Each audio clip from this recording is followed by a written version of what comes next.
Sometimes we imagine that God only chooses the mighty, the wise, or the well-known for his great purposes. But the Bible tells a different story. God doesn't look at outward appearances. He chooses the humble, the weak, and the overlooked to display his strength and wisdom. Today we dive into the life of a man many people have never heard of, Ehud. He wasn't a king, a prophet, or a warrior from a royal family, but his obedience and courage brought about one of the greatest victories in Israel's history. Have you ever heard of him?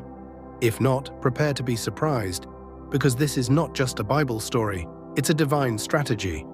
The people of Israel had once again turned their backs on the Lord. They disobeyed his commandments and followed the ways of the surrounding nations. As a result, God allowed them to fall into the hands of their enemies. This time it was Eglon, the king of Moab. Eglon wasn't just any king. The Bible specifically describes him as a very fat man, symbolizing his indulgence, pride, and corruption. He joined forces with the Ammonites and Amalekites and conquered Israel. For 18 years, the Israelites suffered under his cruel rule. They were oppressed, overworked, and taxed heavily. Their lands, crops, and freedom were taken. Women and children were turned into slaves, and hope seemed far away. But then the people of Israel cried out to God. They humbled themselves and begged for deliverance. And as always, the Lord heard their cry. This time, God didn't send a mighty warrior or a powerful prophet. He chose Ehud, a man from the tribe of Benjamin. But there was something very unique about him. He was left-handed. In ancient times, being left-handed was seen as a weakness. Right-handed warriors were the norm. Left-handedness was rare and often mocked. But in God's eyes, this was not a flaw. It was part of his divine strategy. Ehud was sent to deliver the annual tribute to King Eglon. But he wasn't just carrying taxes, he was carrying a secret mission from God. Before leaving for Moab, Ehud crafted a small double-edged sword about 18 inches long and strapped it to his right thigh, a place guards wouldn't normally check because most warriors carried weapons on their left side. When Ehud arrived at Eglon's palace and presented the tribute, everything appeared normal.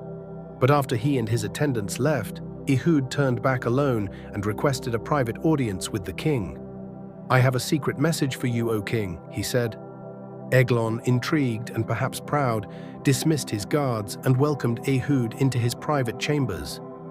As Eglon stood up to receive the message, Ehud drew his sword with his left hand and plunged it deep into the king's belly.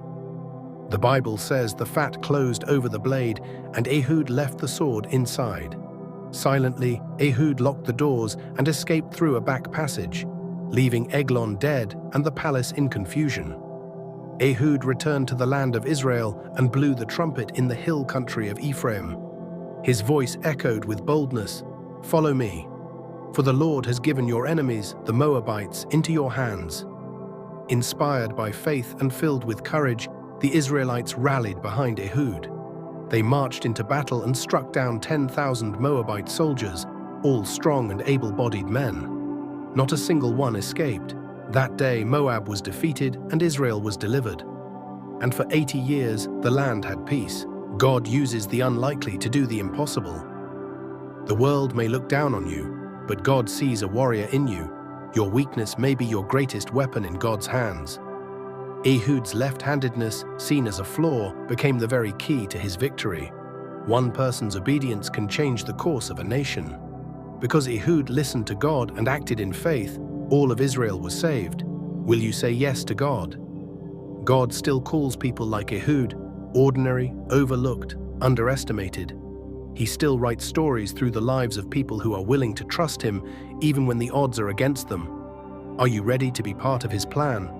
Your story might be the next one God uses to bring light, freedom, and victory.